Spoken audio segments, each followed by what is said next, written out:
Bonsoir Jeanne, vous allez me parler un petit peu de ce qui se passe pour vous dans un carrefour dans la région parisienne. Voilà, tout à fait. Concrètement, vos heures, est-ce que ça ressemble au travail avant la pandémie? Est-ce que Pas ça du a tout. changé? Oui, oui, ça a énormément changé. Tous nos horaires sont bousculés. Comment ça se fait? Ben, en fin de compte, bon, ils ont réduit le temps d'ouverture du magasin, dont nous sommes plus décalés sur le matin, puisque nous fermons à 20 heures. Voilà. Euh, Par contre, ils ont très, très bien aménagé les horaires. Voilà. Sur ça, il y a pas à se plaindre, hein. C'est vraiment très bien fait. Les pauses, tout le monde arrive à les avoir. D'accord, On travaille sans stress par rapport à la direction, là, je parlais. d'accord, Je pense qu'après le rush du fameux lundi, 15 mars, d'accord. et la mise en confinement à partir du mardi 16 midi, petit à petit, sont arrivés à mettre des choses en place qui nous ont facilité le travail. Voilà. D'accord. Alors aujourd'hui, mis à part le fait qu'on n'ait pas de masque, mis à part le fait des transports en commun, parce que ça pose énormément de problèmes au personnel pour rejoindre le lieu de travail, mais par rapport à la direction de Carrefour, ils nous ont arrangé quand même. Mis à part le fait qu'ils n'arrivent pas à avoir de masques. Ça, c'est notre gros problème. C'est les masques. Voilà. Après, le lundi, ça a été très, très difficile. Mais très difficile. Parce que nous avions 30 mètres de queue par caisse. Ça veut dire que les gens étaient au milieu des rayons, donc ils sont étroits parce que un rayon d'une face à l'autre, ça doit faire 1,20 m, 1,50 m maximum. Et là-dedans, donc, tous les clients étaient agglutinés les uns sur les autres. Ils respectaient aucune Aucune règle de sécurité. sécurité? Aucune. Alors là, c'était aucune. Il y avait pas, personne n'avait de masque, de gants. Tout le monde touchait tout. Tout le monde.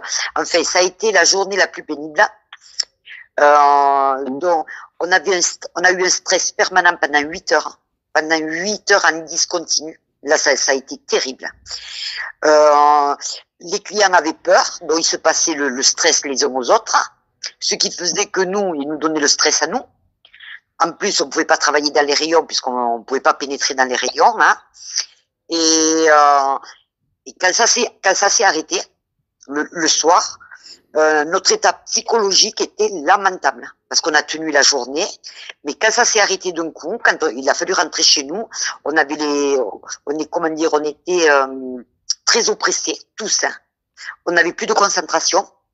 D'accord. Et on avait les jambes vraiment flagadas. C'est-à-dire qu'il fallait que ça s'arrête parce que là, on était au bout du bout. Nous avons eu droit aux insultes. Hein. Nous avons eu droit à se faire pousser. Enfin, on a eu droit à tout. Le comportement des clients a été exécrable. Exécrable. Donc on parle bien du lundi. Du fameux lundi. Ça a duré du fameux lundi au mardi midi. Voilà. Et le mardi à midi, c'est-à-dire que quand le magasin s'est pratiquement vidé, mais totalement, c'est-à-dire les allées étaient vides, c'est pareil, aucun employé n'a pu reprendre son travail normalement. Psychologiquement, on a eu un choc comme on n'avait jamais eu. Hein. Parce que personne n'est arrivé à gérer la clientèle, ni la sécurité, ni la direction. On a été vraiment lâchés là au milieu. Ça a eu un impact psychologique. Même moi, qui suis forte de caractère et tout, je pensais pas que ça pourrait me mettre dans l'état où j'étais. Donc le lendemain, j'ai discuté avec des collègues, puisque c'était très calme. On a eu beaucoup de mal à dormir par ce stress. Hein. Alors c'était même pas la peur d'attraper quelque chose. Hein. C'est un stress comme on n'avait jamais subi.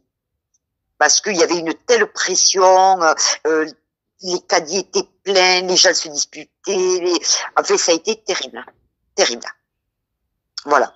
Aujourd'hui, on arrive quand même à rentrer dans une période plus calme. On a toujours beaucoup de monde. La direction fait tout pour que ça se passe au mieux.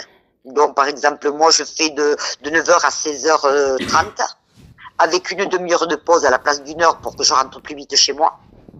Voilà. Et ainsi de suite. Ils ont adapté tous les horaires. Voilà. Les caissières n'avaient pas de masque. Elles étaient à même le client comme ça. Donc, je vous dis pas toute la journée, puisqu'il y a des caissières qui ont fait jusqu'à 10 heures de travail. Puisqu'on a tourné avec 40% de moins de personnel. 40% de moins. Oui, j'allais vous dire justement, est-ce qu'il y a eu des droits de retrait d'appliquer dans votre service? Non, chez nous, il n'y a pas eu le droit de retrait. Par contre, toutes les mamans qui avaient des enfants à garder et tout, ben, sont restées chez elles. Hein. Ça, c'est normal, il y a pas, on peut pas faire garde. Donc, on a appliqué ce que le gouvernement a accepté qu'on applique. Hein. Après, on a eu des maladies. Alors là, les maladies, ben, on ne sait pas trop. C'est le néant. Oui, quand les personnes sont malades, est-ce que vous êtes informé si non. jamais il s'agit du Covid-19? Non. Ils nous disent, il y a peut-être un doute, mais pour le moment, puisqu'il n'y a pas de test, rien n'est confirmé. Mais quand on a les collègues au travail, effectivement, ça ressemble bien au corona. C'est-à-dire de la fièvre, de la toux, voilà. Et des gens qui sont malades, jusque-là, il y en a beaucoup qui sont partis malades, qui vous ont informé qu'ils étaient malades? Oui. Oui, oui. Il y en a à peu près combien, grosso modo, entre 10, 5? Cette semaine, on a eu 8 arrêts. Au niveau des caisses, hein, je vous parle, hein, parce que après, nous, on est sur 2 étages, donc c'est très compliqué pour pouvoir voir tout le monde. Hein. Au niveau des caisses, il y a lundi, là, celui-là, 8 arrêts maladie d'un coup. Après, nous avons une personne qui travaille au bricolage. Lui, il s'est arrêté donc mardi avec de la fièvre, de la toux et une grosse fatigue. Voilà. Après, on a eu une jeune fille à qui ils ont demandé de pas venir travailler parce que son conjoint avait le corona. Et donc, elle est revenue 15 jours après. Elle est sur le lieu de travail maintenant. 15 jours, elle a été confinée, elle n'est pas venue travailler, et là, elle est venue. Voilà, au niveau du personnel, je sais que ça. Par contre, une personne est décédée, une caissière est décédée du coronavirus dans un carrefour à Saint-Denis. Ça, c'est un fait. Elle s'est arrêtée le 17 et elle est décédée aujourd'hui, ou hier soir. Voilà. Oui, je crois qu'elle avait 52 ans. Voilà, 52, exactement. Voilà. C'est très très compliqué parce que je pense que les sécurités n'ont pas été renforcées dans les magasins, donc pour faire entendre raison aux clients, c'est pas possible. Nous trouvons des gants jetés un peu partout. Nous trouvons des Kleenex dans tous les coins des rayons. Alors que quand même le magasin est bien achalanger en poubelle, mais les gens ne le font pas. Ils se promènent, ils passent 2 heures dans le magasin. Encore aujourd'hui? Oui, encore aujourd'hui. Il y a des gens qui s'assiedent sur les salons de jardin puisque c'est la pleine saison.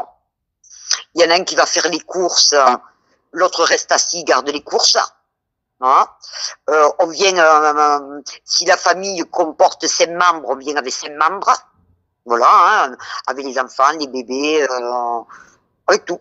Du plus jeune au plus vieux, tout le monde vient, voilà, en famille. Est-ce que vous avez la sensation que les clients qui viennent ont tous conscience ou qu'il n'y a que certains qui ont conscience que ça peut être un virus dangereux? La majorité a conscience. Voilà, la majorité.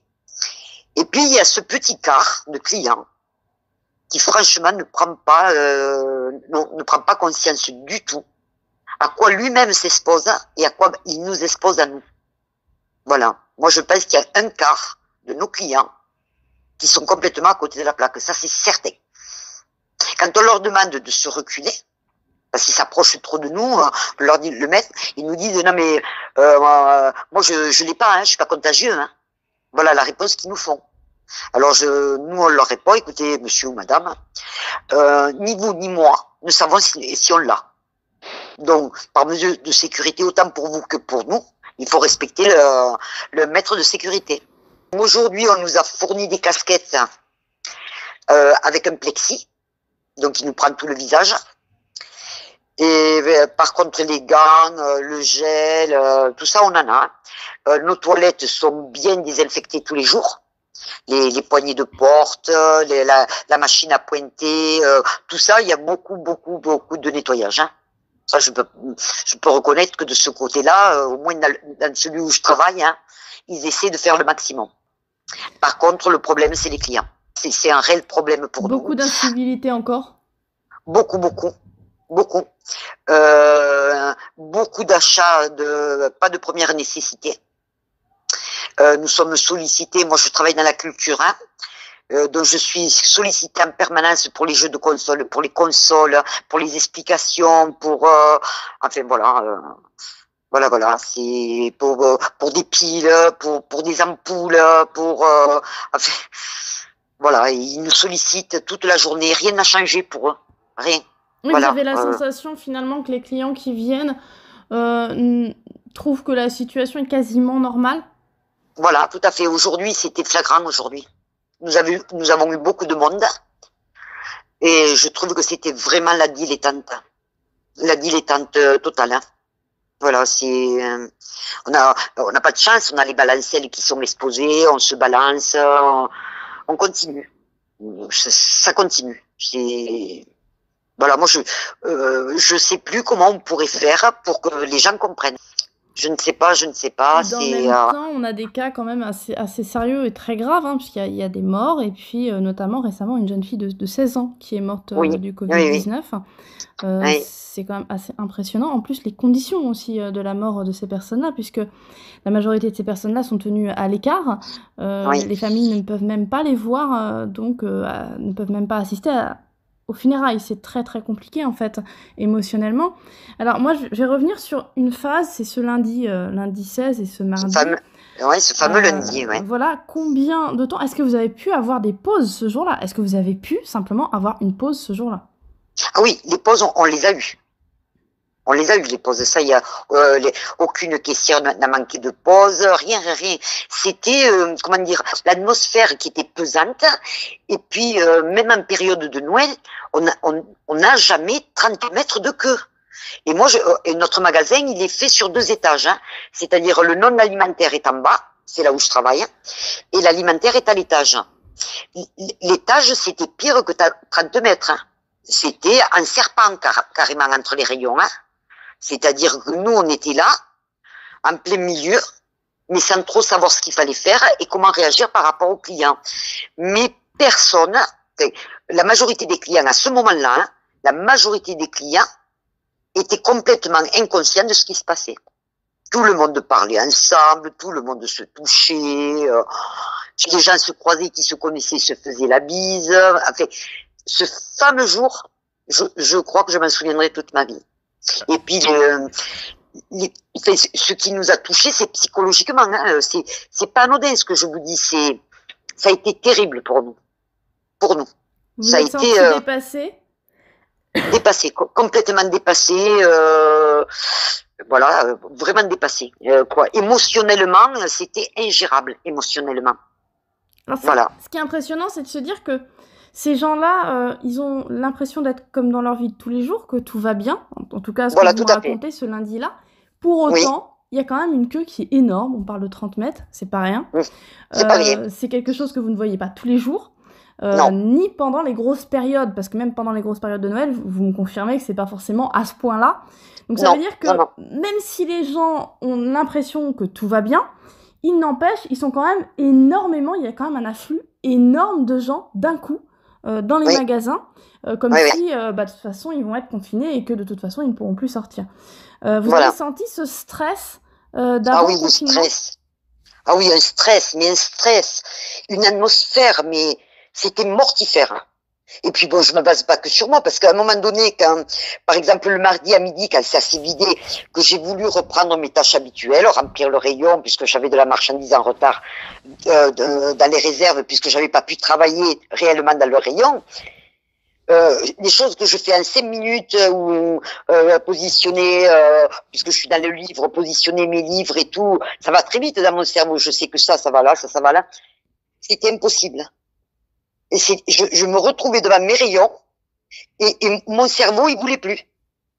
Il voulait plus. Le mardi après-midi, c'est vraiment le contre-coup qu'on a eu. Donc moi, je lui dis à mon chef, mon cerveau, il peut plus. Et il m'a dit, non mais ne vous tracassez pas, il me dit, tout le monde est dans le même état que vous. Donc, vous faites rien. Il me dit, vous faites rien, qu'est-ce que vous voulez faire? Il me dit, il faut un temps d'adaptation et tout. On était flagada, on était oppressés, on était pas bien. Et le fait que d'un coup, ça se vide comme ça, alors qu'on a eu 1 jour et demi de cette forte pression, ce stress et tout. On a des petits oiseaux, nous, dans le magasin. Hein. Du coup, on entend les oiseaux chanter. Le silence et les oiseaux chanter. Alors, je sais pas comment l'expliquer. C'est comme un couperet qui nous tombe dessus, quoi. C'est, voilà, tout se relâche. Et voilà. Alors après, je sais pas, ça c'est spécifique peut-être à notre magasin, mais ça a été comme ça, quoi. Ça a été un impact terrible sur notre psychologie, quoi. Psychologiquement, ça a été très dur, quoi. On imagine, très, très dur. On imagine que le lundi, vous vous êtes senti un peu peut-être oppressé par cette foule, et que le mardi, d'un coup, effectivement... Ça s'arrête. Midi pile, ça s'arrête. Plus rien. Le vide. Plus rien. Le vide sidéral, les rayons. Alors, les rayons, plus rien dans les rayons. Chose que nous, on ne voit jamais, ça. Des rayons vides. Mais vides. Et le bruit, et puis, personne dans les rayons. Mais nos grandes allées toutes vides. Je sais pas, ça fait une drôle de sensation, une drôle d'impression. Voilà, nous on n'est pas habitués, on est un magasin qui tout le temps il y a des clients plus ou moins, mais il y a toujours des clients dans les rayons, dans les allées centrales, il y a du bruit, il y a tout ça. Là il y a rien, il y a plus rien. Après l'afflux, il y a plus rien. Donc voilà, je pense que personne n'a pensé à notre impact psychologique.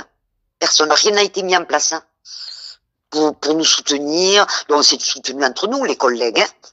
Mais voilà, la semaine dernière a été très dure. Et donc cette semaine-là a été quand même assez éprouvante.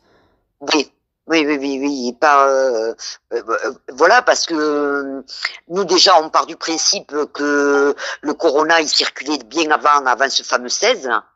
Donc nous qui sommes en permanence en contact avec la clientèle, on se pose de la question, sans être totalement en panique, on se pose de la question à quel moment, voilà, à quel moment, parce qu'on peut pas tous passer entre les mailles du filet, hein. Donc quelques-uns de nous, si ce n'est pas tous, on va être touchés, hein. On est lucide sur ça. On est très, très lucide sur ça, quoi. Vous avez conscience que quelque part, vous êtes en première ligne? Oui, en première ligne. Vous y avez été totalement confronté et vous en avez peut-être pris plus facilement conscience parce que à ce moment-là, vous avez eu ce boom, c'est-à-dire qu'il y a eu énormément de monde d'un coup. Et puis après, ce vide total. Est-ce que vous avez justement aussi conscience que l'équilibre, en fait, il tient également sur vous, parce qu'on parle du personnel soignant, on parle des sapeurs-pompiers, ce qui est tout à fait vrai, qui sont en première ligne pour les soins, pour sauver des vies. Aujourd'hui, on parle également, énormément, des gens de la Poste qui étaient encore, il n'y a pas très longtemps, très souvent sur le terrain. On parle évidemment, justement, des hôtesses de caisse, donc des caissières, des gens dans les supermarchés qui travaillent tous les jours, des gens qui travaillent également pour l'entretien, des éboueurs. On parle de tout cet équilibre, peut-être qui est mis en lumière un peu plus qu'il ne l'a été auparavant par cette crise. Est-ce que vous avez la sensation justement que les gens prennent conscience que sans vous, il y a beaucoup de choses qui s'écroulent? Alors moi, donc, puisque moi je n'ai manqué aucun jour, hein, j'ai été présente tous les jours. J'ai dans la masse de gens que je vois, puisque moi je fais de la vente directe, hein, je suis en direct avec les clients, hein, je suis directement mise en contact avec les clients pour des livres, pour les consoles de jeux, pour la musique, la culture. Les clients sont demandeurs de renseignements. J'ai eu 3 remerciements. D'accord. Ni un de plus, ni un de moins. 3, je les ai comptés. Voilà, la triste réalité. Après, moi, j'ai ma fille qui m'a supplié de me mettre en arrêt maladie dès le début. Je lui ai répondu comme mes collègues, on n'y va pas pour l'argent, hein, on gagne le SMIC, hein, faut le savoir, hein. Oui. Et à ce moment-là, il n'y avait même pas les 1000 euros de prime. Hein. Voilà, on va nous les donner, c'est très bien.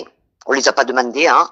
On va nous les donner. Il y a des gens qui nous disent qu'on vend notre âme au diable pour 1000 euros, mais c'est pas du tout ça. Au départ, on a travaillé avec nos petits salaires hein, parce qu'on s'est rendu compte. Moi, je lui ai dit à ma fille, tu sais, Julie, si des gens comme moi ne vont pas travailler, ça va être une émeute. Ça va être le chaos. Si on n'arrive pas à fournir l'alimentaire aux gens, vu comme ils se comportent, c'est l'émeute. Hein.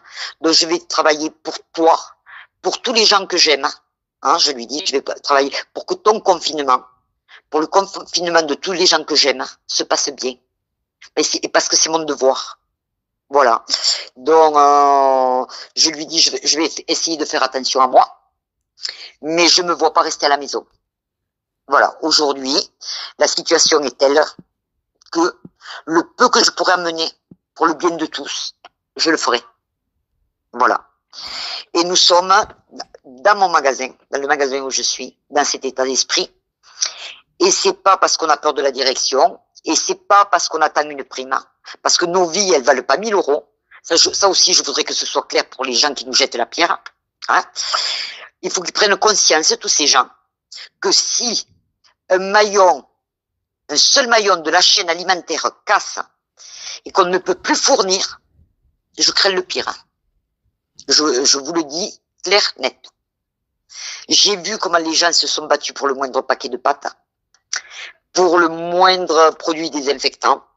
Ils se sont battus pour tout en fin de compte. Ils se sont insultés pour tout. Ils nous ont insultés parce que les rayons étaient vides, en sachant que le personnel quand même arrive à 1h du matin, que les livraisons arrivent à 2h du matin et qu'à 9h, quand c'est ouvert, les rayons sont pleins. Voilà. Voilà la triste réalité quand même. Hein. C'est impressionnant quand on vous écoute parce qu'on imagine la passion que vous avez pour votre métier. On imagine que finalement, vous êtes une femme qui fait ce métier non pas justement pour sa fiche de paye, son salaire, mais vraiment pour ce relationnel que vous avez avec l'autre, tout simplement. Et quand on entend ce que vous dites, hein, c'est simplement, finalement, je fais ça pour l'équilibre. C'est-à-dire que il ne faut pas que... Ce maillon, il est très, très, très fragile. Et si jamais il rompt, c'est ce que vous nous expliquez, hein, si jamais il rompt, finalement, on va au-devant d'une vraie catastrophe. Une vraie catastrophe. Autant humanitaire que concrètement sociale. Pourquoi ? Parce que cette fracture, elle implique des individus qui n'ont pas forcément une conscience du respect de l'autre et peut-être aussi une conscience du sens de la consommation légitime, intelligente. Est-ce que c'est peut-être ça aussi que vous avez vu ? C'est-à-dire que vous avez vu des gens qui consommaient en bonne intelligence et d'un autre côté, vous avez vu des gens qui étaient capables de tout pour consommer dans tous les sens ? Voilà. Alors après, moi je vous le dis, hein, le fameux mardi, on est tous montés à l'étage voir, hein, parce que nous on a vu les dégâts en bas, et donc on a voulu voir quand même ce qui s'est passé en haut. Moi je suis montée avec mon collègue, hein, avec qui je travaille, c'est mon binôme, hein, on travaille tous les deux ensemble. Là. On était comme des zombies dans le rayon, les bras ballants, et on disait non mais là c'est pas possible. Alors que le personnel a essayé de remplir toute la journée. Donc ils sont rentrés dans la foule avec ce qu'ils avaient comme produit qui leur restait dans les réserves pour essayer de donner au maximum. Hein. Et quand j'ai vu l'état des rayons, mais les bras m'en sont tombés. Alors qu'on a passé quand même des messages que le magasin serait, il n'y avait pas de rupture, hein, que le magasin serait, on leur a bien expliqué, à 2h du matin, les camions arrivent, demain matin, les rayons seront de nouveau remplis, voilà. Alors, vous voulez que je vous raconte les anecdotes du drive aussi? Parce que celle-là aussi. Allez-y. Alors, le drive, hein, et c'est pas une minorité. Malheureusement, ce que je vais vous raconter là, c'est pas une minorité. Donc les gens passent commande, et donc il y a un positionnement de la voiture pour que les employés puissent se charger dans les meilleures conditions et tout. Alors les clients ne veulent pas sortir de leur voiture, ne veulent pas respecter la file, insultent le personnel, et là je le dis fermement, donc insultent mes collègues, hein, ne veulent pas baisser la vitre parce qu'ils ont peur d'être contaminés. Ils crient comme des hystériques. Hein. C'est un truc de fou. Alors je tiens à dire que quand même, le personnel du Drive, il est épuisé. Nous sommes obligés d'aller les remplacer parce qu'ils sont épuisés de tout ce qu'on peut leur dire. Donc ils veulent qu'on touche rien parce que sinon on va contaminer la voiture. On ne sait plus comment faire pour les satisfaire. Voilà. On ne sait plus comment faire pour les satisfaire.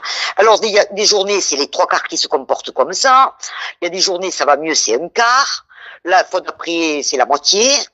Le jour où tout se passe bien, oh, je vois mes collègues, oh là là, Jeanne, aujourd'hui ça s'est bien passé. Oh là là, ça nous a reposé. Non mais, dans quel monde on vit? Dans quel monde on vit? Moi, je ne sais pas. Je ne sais pas. Nous, avec nos petits SMIC, on s'expose, hein, mais on s'expose bien pour eux. Et eux, ils font n'importe quoi. N'importe quoi. Voilà. Nous, on essaie de respecter toutes les sécurités pour les mettre en condition. On les fait pas sortir de la voiture. On leur demande juste d'ouvrir la vitre pour signer les papiers, pour faire ci, pour faire là. Eh bien, ils veulent pas. C'est le Drive, puisque il est monté, je sais pas combien, hein, le Drive, ça a explosé le Drive. Donc, il n'y avait pas les bras au départ. Donc, on prend les jeunes de la boulangerie, on les met au Drive. Moi, j'ai rien à faire, je vais au Drive. Il manque des caissières, on prend les employés, on les met en caisse. Je veux dire, on rechigne pas la tâche. Je veux dire, on rechigne pas la tâche. Multifonction.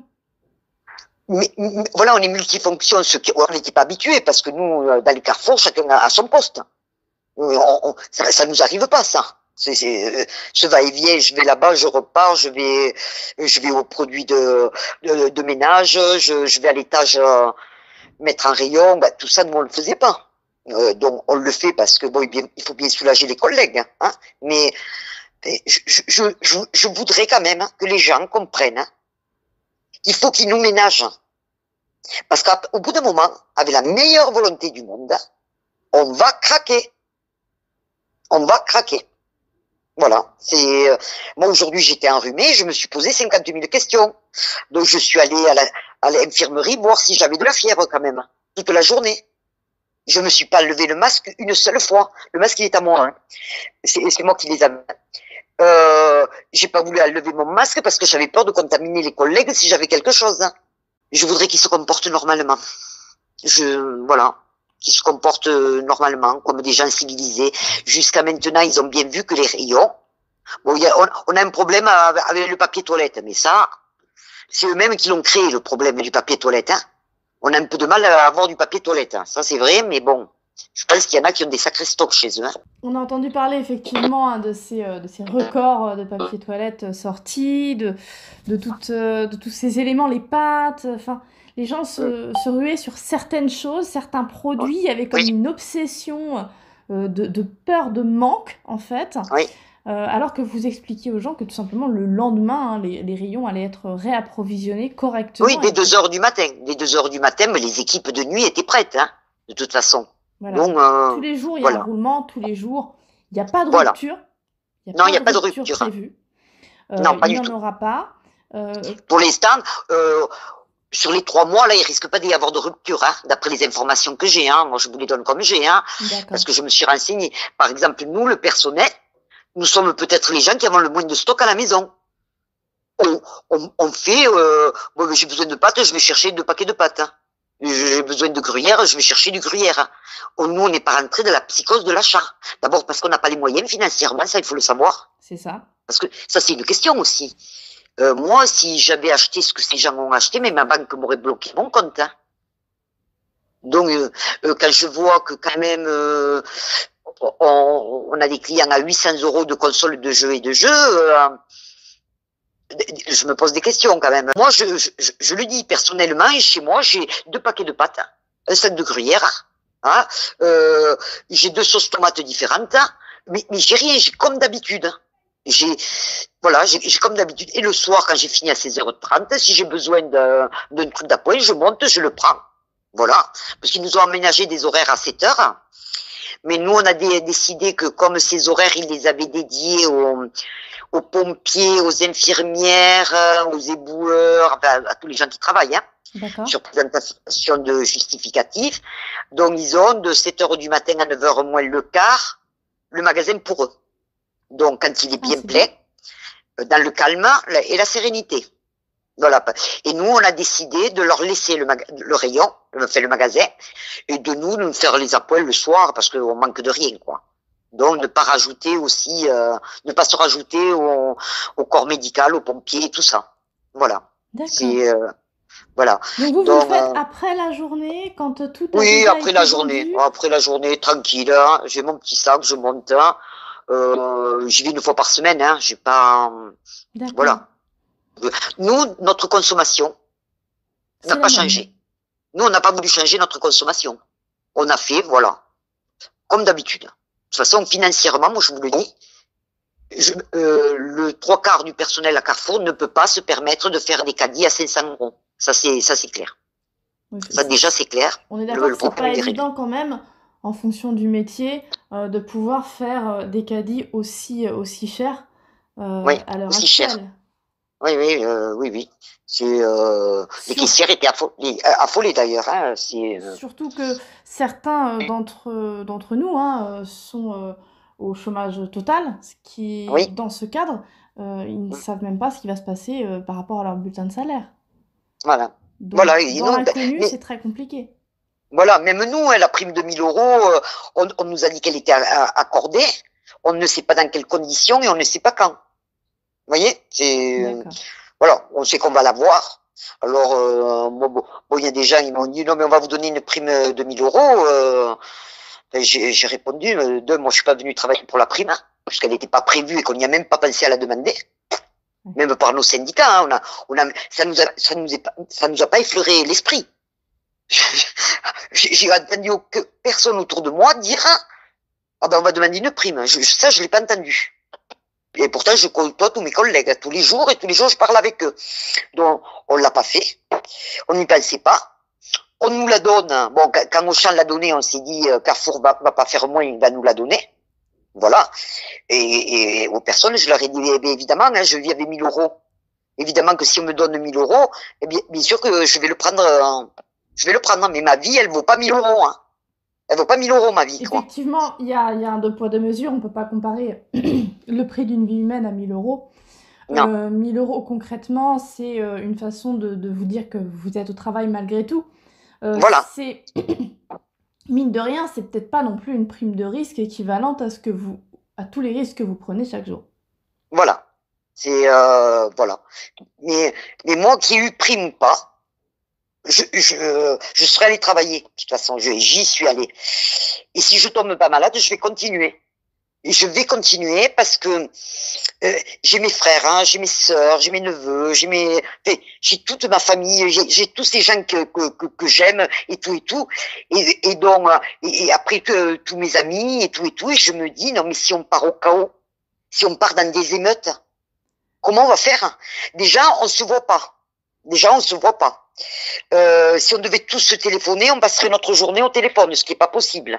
Donc, aujourd'hui, on téléphone à tel, demain, on téléphone à tel, parce qu'après le boulot, il y a des coups de téléphone à droite et à gauche pour prendre, moi, j'appelle ma fille m'appelle, on vit dans le stress en dehors du boulot aussi. Comme tout le monde, ça c'est général à tout le monde. Mais en plus de travailler, on a ça aussi. Donc, moi, je me vois pas me dire, moi, je vais rester tranquille de chez moi et advienne que pourra. Voilà. Et quand je discute avec mes collègues, ils sont sur la même position que moi. Parce que nous, si aujourd'hui on se met en maladie, moi, si aujourd'hui je me mets en maladie 15 jours, par exemple, je perds pas mes 3 jours de carence, moi. À Carrefour, nous avons des conventions. Le premier arrêt maladie de l'année, on ne supprime pas les 3 jours de carence. Sur le deuxième, oui. Je peux rester, moi, avec nos conventions collectives, 3 mois et demi, payé intégralement chez moi. Ça aussi, hein.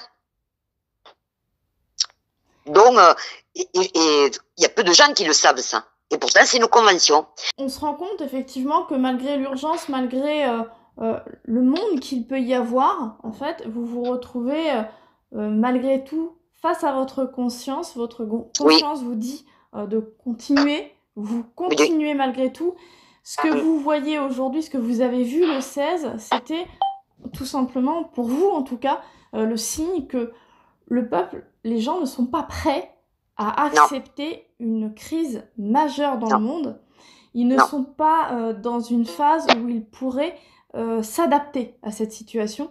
Et c'est pour ça aujourd'hui que vous vous mettez en danger, parce que tout simplement, si vous vous mettez en retrait, s'il n'y a plus moyen tout simplement de s'alimenter par les grands commerces, eh bien, vous savez, vous, en tout cas, vous l'avez vu, vous l'avez constaté, les gens n'ont pas forcément le sens du partage, le sens de la responsabilité, le sens de l'humanité aussi, au-delà de tout ça, le sens du respect, puisque dans la panique, vous avez pu voir, entre parenthèses, quelque part, le pire du visage de l'humanité sur ces petits moments très très intenses et qui ont pu effectivement avoir un impact assez puissant sur votre conscient.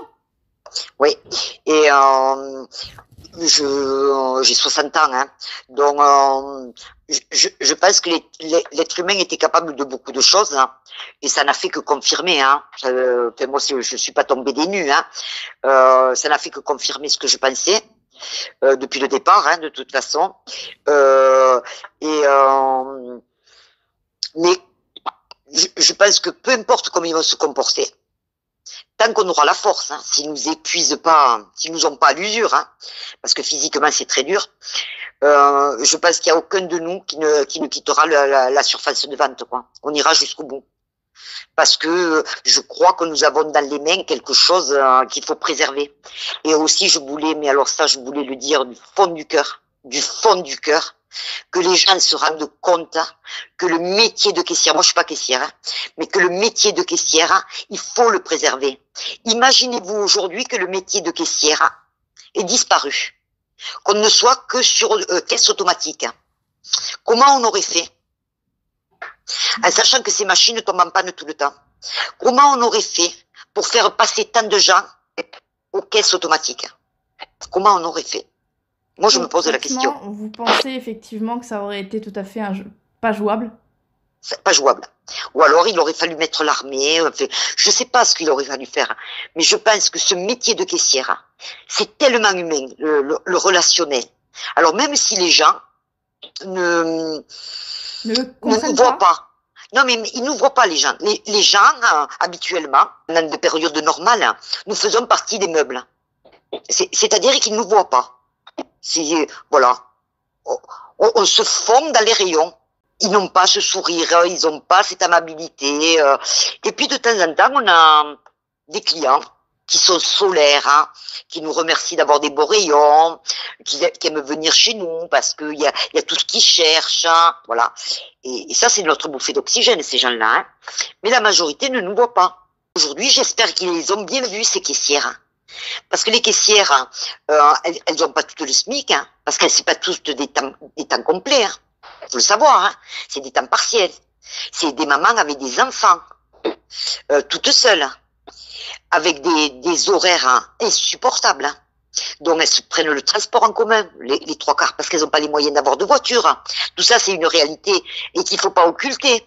Après, si elles commencent à 9 h du matin, ça veut dire qu'elles voient le temps de prendre leur transport en commun et tout. Eh bien, elles voient pratiquement pas leur enfant le matin. Elles doivent le déposer chez une nounou, et la nounou va les amener à l'école.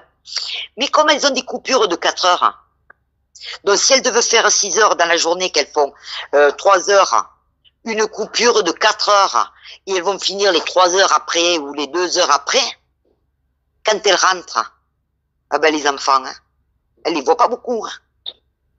Elles les voient pas beaucoup. Moi, je pense qu'après, quand on sera à l'après, bien à l'après, je pense qu'il faudra remettre les valeurs humaines à la place, à la bonne place. À la bonne place et là où elles doivent être. Moi, mes collègues caissières, je les ai toujours défendus et je les défendrai toujours. Je trouve que c'est un métier ingrat et qu'elles, elles aiment, parce qu'il faut savoir que ces caissières aiment leur travail. Voilà. Et que c'est quand même tenir 4 heures. Vous vous rendez compte, une coupure de 4 heures. Vous pouvez pas rentrer chez vous, on va vous dire, ben, va te promener dans la galerie. Non, mais ça fait 16 ans qu'on travaille dans le magasin. La galerie, on l'a vu en long, en large et en travers. Puis pour aller se promener dans une galerie, pour aller prendre un petit café, pour aller prendre... Il faut quand même avoir de l'argent. Chose que nous n'avons pas. Nous n'avons pas cet argent. Pour aller se prélasser 4 heures. Voilà. Il y a tout ça qui va pas. Tout ça, ça ne va pas. Ça n'allait pas avant. Et ça ne va pas mieux maintenant. Et j'espère que ça ira bien après. Voilà. Voilà, c'est... Moi, franchement, les caissières, je leur tire mon chapeau, quoi. Moi, j'ai toujours été très proche de mes collègues caissières. Hein. Toujours. Toujours. Quand je les vois aujourd'hui, comme elles sont fatiguées. Mais fatiguées. Et que le lendemain, elles sont là.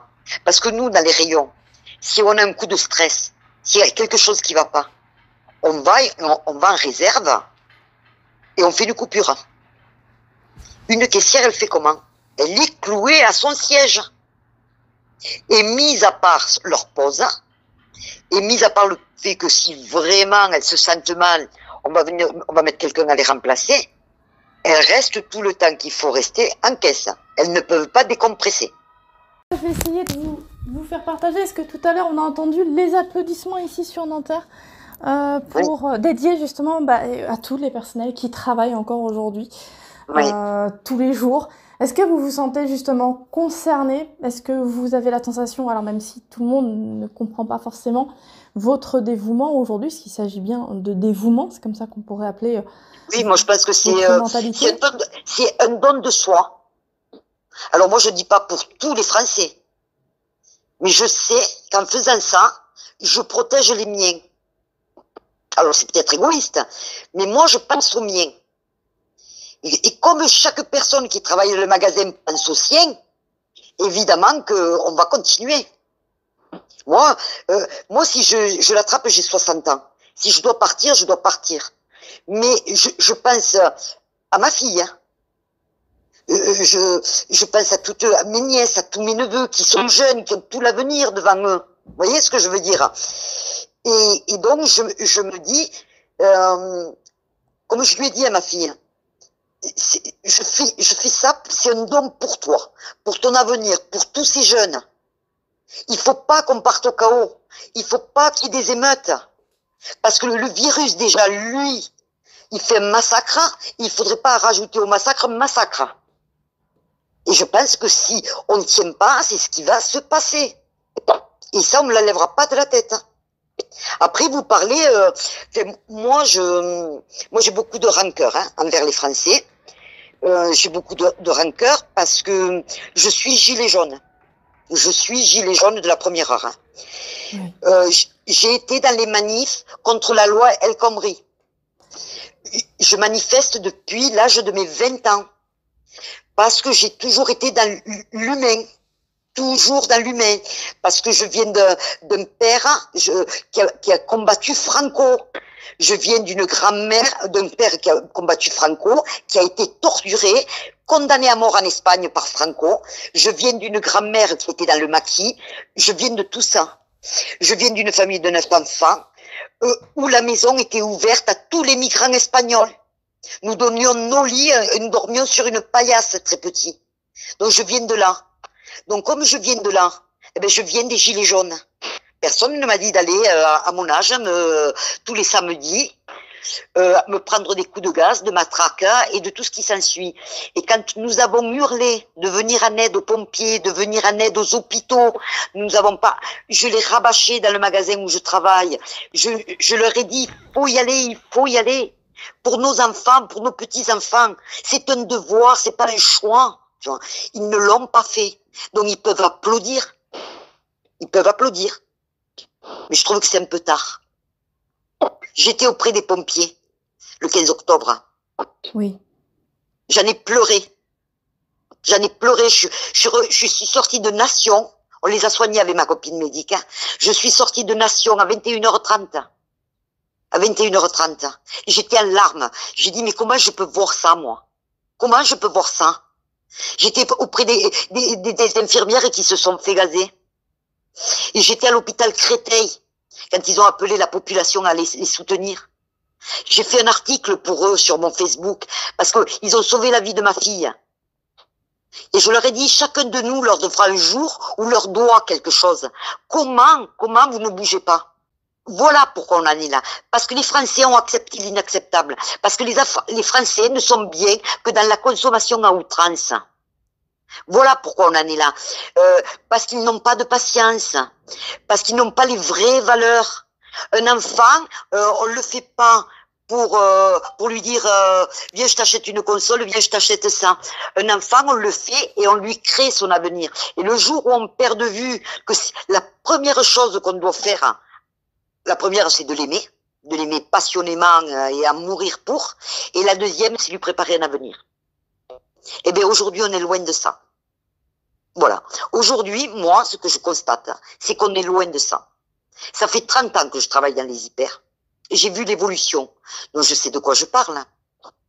Je me rappelle quand j'étais cette petite caissière de 23 ans. Nous avions nos clients. Chacune avait ses clients. Les clients nous choisissaient. À Noël, ils nous offraient des parfums, ils nous offraient des fleurs, ils nous offraient des chocolats. Et tout ça, toute cette humanité, c'est perdu. Nous ne vivons que de choses futiles. On achète des choses qu'on n'a pas besoin. Voilà. On fait des crédits. On se noie dans les crédits à Noël pour gâter les enfants. Voilà. Nous avons une carte passe. On fait exploser le plafond des crédits. Là, ce n'est pas possible. Moi, qu'on m'explique pourquoi quand les magasins sont ouverts le dimanche, j'y suis allée qu'une fois, hein, parce que ils avaient refait toute la galerie. Et que je ne l'avais pas vue. Et 3 mois après, je me suis dit, t'as toujours pas vu la nouvelle galerie. Donc j'y suis allée, c'était un dimanche. Un dimanche magnifique. Un soleil resplendissant. Cette galerie, elle était remplie de familles, avec des bébés qui hurlaient parce qu'il faisait chaud. Des enfants qui faisaient du vélo dans la galerie. Tout le monde se promenait en long et en large. J'ai entendu même une maman dire d'un bébé de 7 à 9 mois, oh non mais je comprends pas ce qu'elle a aujourd'hui, elle n'arrête pas de pleurer. Non mais, vous savez que chez nous il y a des forêts. Vous savez que chez nous il y a des parcs. Vous savez que chez nous il y a des zoos avec des animaux. J'avais envie de leur dire ça quand même. Hein. Donc, c'est toute une refonte de la société qu'il faut faire. Et j'espère que ce virus-là, qui fait tant de mal, pourra apprendre aux gens où sont les vraies valeurs. Où sont les vraies valeurs? Voilà. Et moi, je le dis, les gilets jaunes, ils ont été forts. Hein. Ils ont été courageux. Ils ont été dignes. Et on n'a pas réussi, hein, malheureusement, parce qu'on n'était pas le nombre. On aurait été le nombre, ce gouvernement, on l'aurait plié. Mais on n'était pas le nombre. Voilà. On a tenu, on reviendra. Si je passe entre les mailles, je reviendrai. Et je pense que, j'espère du moins, que nous reviendrons beaucoup plus nombreux. Que nous sauverons l'hôpital. Que nous sauverons nos pompiers. Que nous sauverons l'éducation nationale. Après les hôpitaux, là, hein, tout ce qu'ils étaient en train de faire, ils allaient s'attaquer quand même à la sécurité sociale aussi. Hein. Et là, c'est pas possible. Ce n'est plus possible. Voilà. Depuis les années 80, hein, on détruit. Et tous les gens acceptent l'inacceptable. Et voilà pourquoi, aujourd'hui, nos médecins, ils n'en peuvent plus. On n'a plus rien. Hein? On a envoyé toutes nos usines à l'étranger. Enfin, c'est une catastrophe. On met des scanners partout, des caisses automatiques partout. C'est du grand n'importe quoi. C'est du grand n'importe quoi. Voilà. Mais moi, je peux vous dire une chose certaine. C'est qu'on peut dire merci aux transporteurs. Merci aux gens qui travaillent dans les commerces. Je sais pas combien on est. Mais nous avons été exposés, mais depuis bien avant le 16, bien avant le 16, on a été exposés. À quel moment on va ressentir les effets? Je ne sais pas. Mais ça risque d'être une hécatombe quand même. Hein. Ça risque d'être une petite hécatombe, ce truc-là. Hein. Peut-être une bombe à retardement, c'est ce truc. Hein. Donc j'espère qu'ils vont vite se bouger le fessier là-haut et qu'ils vont trouver des solutions assez vite. Hein. Le médicament, qu'ils utilisent le médicament, le seul qu'on a, c'est très bien. Hein. Qu'ils fassent ce qu'ils peuvent, hein, mais il faut qu'ils activent là, hein, parce que je pense que le pic, on l'a pas atteint. Hein. Le pic, non, apparemment, il est attendu pour peut-être la semaine prochaine ou le 15, selon certaines sources. Donc c'est tout à fait aléatoire, on ne sait pas. Personne ne le sait Voilà. à l'heure actuelle. C'est vraiment le flou. D'ailleurs, le gouvernement, il ne sait pas trop sur quel pied danser, ni comment réagir face à cette crise quand on voit effectivement par rapport au professeur Raoult le tollé que ça a fait et finalement des décisions qui allaient qui tendent vers le sens principal, c'est-à-dire ce qu'il a voulu défendre. Donc, ils ont accordé. Le problème, c'est c'est ce médicament plus un certain antibiotique. Ils sont d'accord pour le produit, ben le chloro, je sais plus quoi là. Mais par contre, il l'associe pas avec l'antibiotique que le médecin avait prescrit. Donc à un moment donné, on se dit mais à quoi ils jouent? Ils nous font tourner en bourrique. C'est pas possible quoi.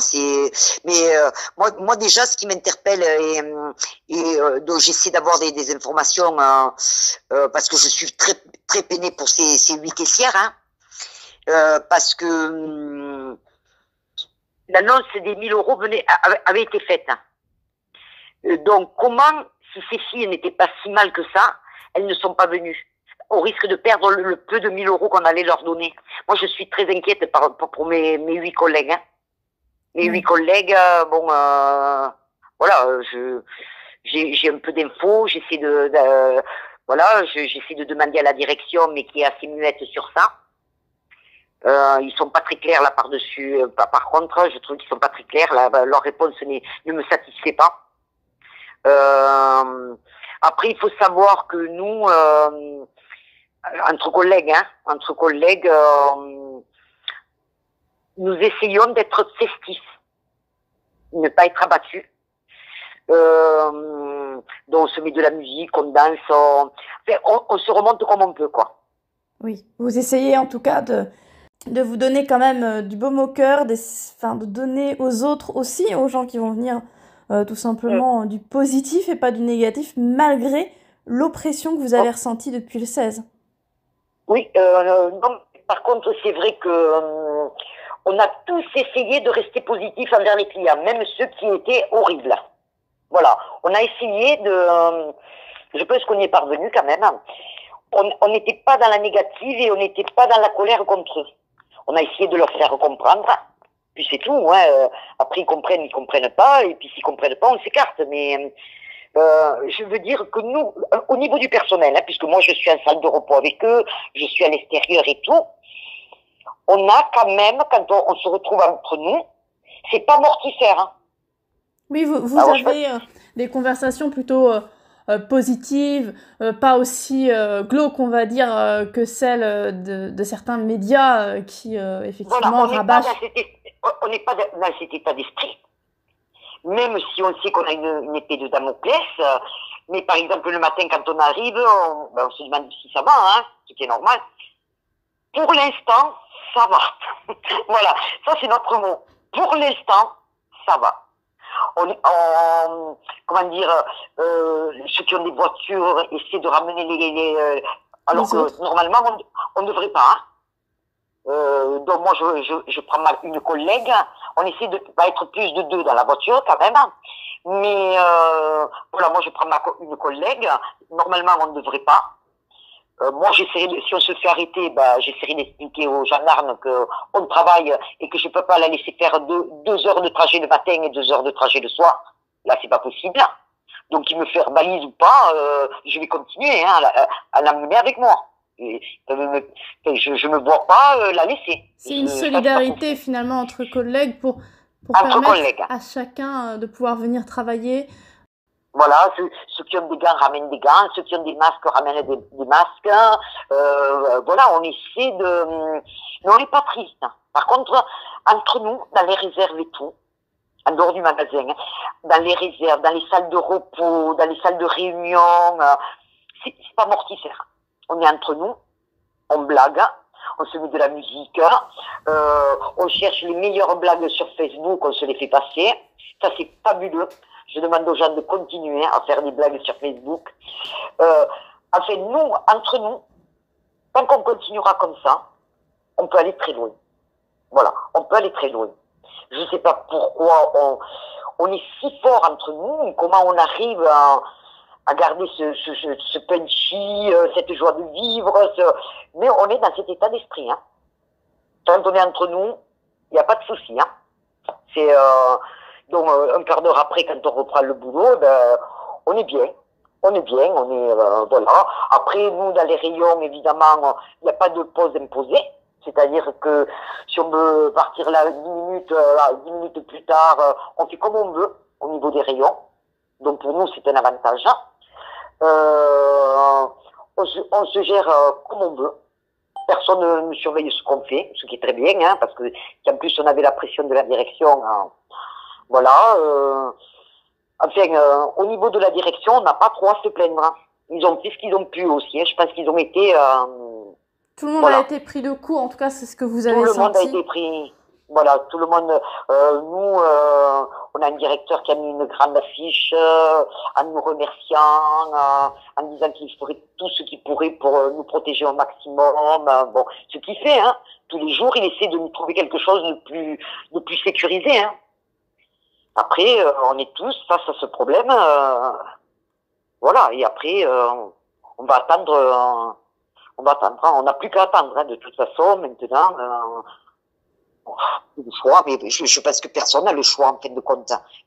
Même les gens qui sont confinés, hein, parce que je pense qu'il suffit d'une fois hein, pour être contaminé. Hein. Oui, c'est ce doute, c'est cette peur-là. Il suffit d'une fois. Et vous, c'est chaque jour quand même, donc c'est encore plus angoissant. C'est quand même assez impressionnant de voir ce dévouement, cet esprit-là, très proche, comme vous le disiez tout à l'heure, hein, de vos ancêtres, des gens que vous avez connus, qui vous ont inculqué justement ces valeurs-là. Est-ce que vous avez la sensation aujourd'hui que justement ces valeurs ont pas été un peu négligées depuis 40 ans en France? Est-ce que elles n'ont pas été justement balayées d'un revers de la main, notamment au niveau de l'éducation nationale? Est-ce que vous avez la sensation même au niveau des parents hein, que ceux-ci n'ont pas eu finalement cet héritage, n'ont pas reçu cet héritage-là, celui de la résistance hein, française, celui de cet esprit tout simplement, une forme quand même de respect quelque part, une forme de déontologie quelque part aussi, on pourrait parler de ça aussi, hein, celle tout simplement d'être citoyen, d'avoir des droits et des devoirs, de faire attention justement à l'autre, d'avoir cette forme d'humanité, mettre l'humain avant tout. L'humain avant tout. Pour moi, il n'y a rien qui passe avant ça. Rien. Voilà. Moi, on n'a pas eu une vie facile, hein, parce que nous, on a hébergé des tas d'émigrés. Quand on est enfant, on sait jamais où on va dormir parce qu'il faut qu'on laisse nos lits, nos propres lits. On n'avait pas d'argent, puisque mon père aussi a été émigré. On a manqué de manger. Mais après, mon père, il a trouvé une solution, c'est-à-dire se faire employer dans des fermes, être ouvrier agricole, avec un logement, et profiter de tout ce qu'il y avait, c'est-à-dire des légumes, des fruits, quand on tue le cochon, faire du ravitaillement. Il a fait ce choix, parce qu'il s'est dit comme ça, moi je pourrais en aider d'autres, vu qu'on a de quoi manger. Une fois qu'on a de quoi manger, on peut continuer, peu importe ce qui nous manque à côté. Voilà, il faut la santé et l'alimentaire. Et après, ça va. Donc, nous, on a été élevés dans ça. Donc, moi, si je dois me priver, moi, j'ai été la femme d'un cadre supérieur, avec fauteuil en cuir et tout. Aujourd'hui, je me retrouve dans un studio de 32 mètres carrés. Ça n'a pas été un choc pour moi. Ça m'a causé aucun problème de perdre tout le matériel. Aucun. Je n'ai pas déprimé parce que j'ai perdu tout mon matériel. Je n'ai déprimé sur rien. Parce que pour moi, ça n'a pas de valeur. Ça n'a pas de valeur, le matériel. Et comme aujourd'hui, on ne discute pas avec nos enfants. On ne discute pas avec nos enfants. C'est-à-dire, on les met devant la télé, on les met devant les consoles de jeux, c'est les magasins. C'est à quel moment, c'est pas la même époque, je dis pas que c'était mieux avant. Moi, j'ai connu les feux de cheminée où ma grand-mère nous racontait la guerre. Hein. Comment elle faisait passer les gens dans le maquis. Je connais toute l'histoire, hein, puisque mes racines sont espagnoles. Je connais la guerre civile d'Espagne. Je connais comment avec quoi on les exécutait. J'ai vu le corps de mon père, j'avais 17 ans et je comprenais pas pourquoi je ne l'avais jamais vu en maillot. Un jour, il a été très malade et le médecin m'a appelé pour me demander ce qu'il avait sur le corps. Ces images ne se sont jamais effacées de mon esprit. Jamais. Parce que je lui dis, je savais que mon père avait été torturé, mais je n'avais jamais vu son corps de souffrance. Et ce jour-là, la vérité m'a sauté aux yeux. Ce jour-là, ils ont été 11 à être condamnés à mort, dont une femme enceinte de 7 mois. Ils ont été condamnés au fameux garrote vil qu'on appelle en Espagne. C'est cette fameuse chignola qu'on vous enfonce de chaque côté de la tempe ou à l'arrière de la nuque et qu'on actionne manuellement. Voilà, jusqu'à vous faire péter votre cerveau. Donc, effectivement que moi, j'ai une autre vision du monde. Je peux pas me dire que mon père a tant combattu pour que le peuple espagnol soit libre. Je peux pas rester inactive quand je vois ce que ma grand-mère a enduré pour que le peuple français soit libre, hein, et que je me dis qu'aujourd'hui, nous avons perdu tout le sens de l'humanité. Voilà. Donc, c'est pour ça que moi, depuis l'âge de 20 ans, je milite. Je milite comme je peux. Je fais des maraudes. Je peux pas tout faire, hein.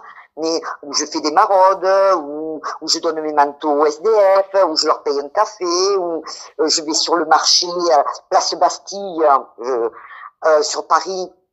Le dimanche matin, je vais sur Bastille, je négocie avec les primeurs pour donner des fruits aux papis et aux mamies de 70 ans qui ont travaillé toute leur vie et qui n'ont pas d'argent pour manger. C'est notre état aussi. Il y a beaucoup de gens qui passent, qui regardent et qui ne voient pas. Mais cette manie-là, ça pourrait être la nôtre, à chacun de nous. À chacun de nous. Voilà. Moi, je fais des petites choses, hein, à mon niveau. Voilà. Donc, moi, je suis en accord avec ma conscience. Et j'espère que les gens arriveront, alors pas à mon niveau, pas toujours comme ça, mais au moins un petit peu. Que les choses soient reprises en main. Que les choses soient... Nous sommes en train de perdre des centaines de gens et c'est pas fini, quoi. Moi, chaque mort, c'est un coup de poignard. Même si je les connais pas. Même s'ils sont vieux. Peu importe la personne que c'est. J'essaie de ne pas regarder les infos. J'essaie. Ça me bouleverse. Voilà. Et en même temps, quand je les regarde, je sais combien tous ces gens qui travaillent aujourd'hui sont utiles à la société. J'aime mon métier, ça c'est clair. Je l'aime par-dessus tout, en plus dans la culture. Hein. Ce qui fait que j'ai vraiment un rapport avec les gens très particulier. Hein. Mais j'aime tellement mes collègues de travail. Tous les jours, je me dis lequel de nous, lequel. Là, je suis bouleversée quand je vous parle. Hein. Lequel de nous risque de partir? Lequel de nous? Ça tourne en boucle dans ma tête. J'arrive pas à dormir. Parce que moi, je voudrais en perdre aucun. Je voudrais que tout se passe entre les mailles du filet de ce virus. Donc je les regarde, hein, comme ils me regardent. Hein. Je les regarde avec toute l'affection que je peux et je me dis non, oh, mais ça va pas être possible, mais c'est pas possible. Mais en fait, de compte, aucun n'est possible. Peu importe à qui ça arriverait, ça va me bouleverser à un point. La caissière, là, ça me bouleverse, je la connais pas. Voilà. Elle est morte à 52 ans parce qu'elle a eu le devoir d'aller travailler. Parce que c'est pas un choix qu'on fait. Hein. Pour nous, c'est un devoir. C'est vraiment un devoir. On peut pas l'expliquer autrement. Il y a des fois, on peut faire des choix. Mais là, c'est pas le choix. C'est le devoir qui s'impose. On n'attend même pas de merci. Hein. Loin de là. Hein. Nous, on veut qu'on nous respecte. Hein. Qu'ils arrêtent de jeter les Kleenex, qu'ils arrêtent de jeter les mouchoirs. Parce que les Kleenex, les gants, les masques, il y a des gens qui les ramassent. Au risque de se contaminer. C'est pas compliqué. Un sourire. Hein. Même s'ils ont un masque, le sourire, on le voit dans les yeux. Un sourire, je sais pas, l'humain. Soyez humain. Et toute cette humanité, moi, je le dis franchement, depuis tant d'années que je voyais cette humanité partir, je l'ai retrouvée au milieu des gilets jaunes. Pour moi, ça a été révélateur que l'humain n'était pas encore fini. Voilà, que l'humain n'était pas encore fini, qu'il allait revenir.